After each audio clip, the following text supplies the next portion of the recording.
சொந்த வீடு வாங்குவது என்பது பலரின் நெடுநாள் கனவு. ஆனால் நிதி சிக்கல்கள் காரணமாக அதை நனவாக்குவது பலருக்கும் எளிதல்ல.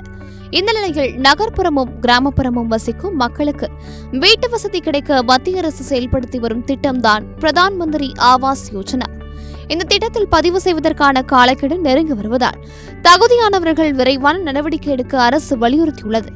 இன்னும் 2 மாதங்களே உள்ளதால் விண்ணப்பதாரர்கள் தங்கள் படிவங்களை தாமதமின்றி சமர்ப்பிப்பது அவசியம்.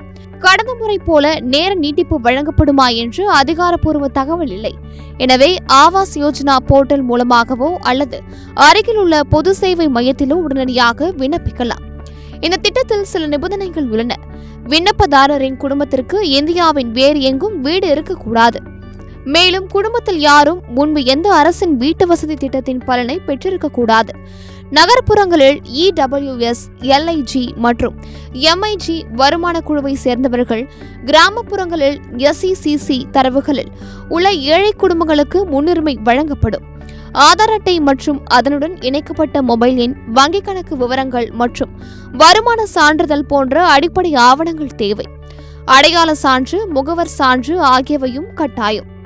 கிராமப்புறங்களில் 100 நாள் வேலை அட்டை அல்லது ஸ்வச் பாரத் மிஷன் தொடர்பான ஆவணங்களும் வழங்க முடியும்.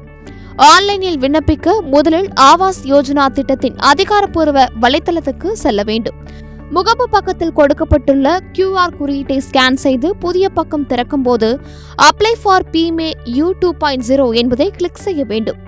விதிமுறைகள் மற்றும் நிபந்தனைகளை பிடித்து கீழே உள்ள கிளிக் டு ப்ராசஸ் பட்டனை கிளிக் செய்ய வேண்டும். இப்போது படிவத்தில் கேட்கப்பட்ட அனைத்து தகவல்களையும் நிரப்பி அனைத்து ஆவணங்களையும் பதிவேற்றம் செய்ய வேண்டும். உங்கள் விண்ணப்பத்தை சமர்ப்பித்த பிறகு வெற்றிகரமாக பதிவு செய்யப்படும். இணையத்தில் சிரமம் உள்ளவர்கள் பொது சேவை மையம் அல்லது PMAYயில் பட்டியலிடப்பட்ட வங்கிகளில் கட்டணத்துடன் விண்ணப்பிக்கலாம்.